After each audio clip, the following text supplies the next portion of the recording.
Beyond the edges of orbit, there drifts a station with no coordinates, no crew, only signal. They call it the 12th station. Tonight's transmission concerns reduction.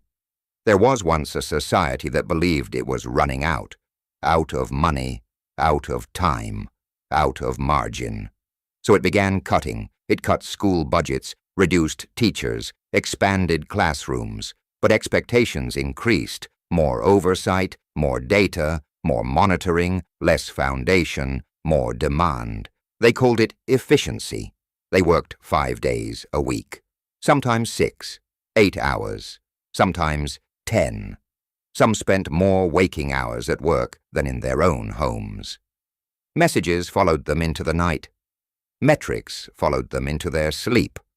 And each day, small deductions, fees, subscriptions, interest, late charges, micro-taxes on time, micro-taxes on attention, micro-taxes on living.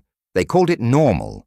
There is enough intelligence in the room, enough effort, enough care. What is missing is not resource. It is common sense. It is community. What is missing is not money. It is cooperation, the willingness to support before scoring, before auditing, before judging.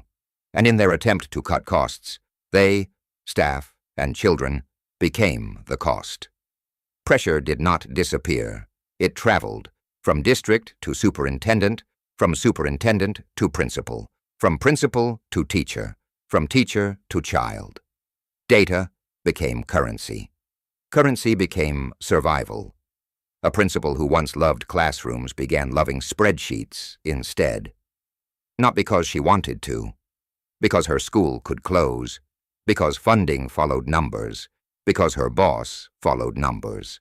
So she pressed harder, mandated more, measured constantly, aggression disguised as accountability.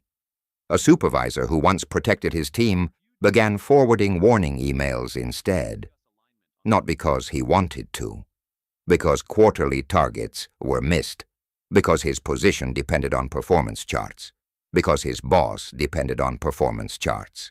So he shortened breaks, increased quotas, scheduled more reviews, stress disguised as leadership.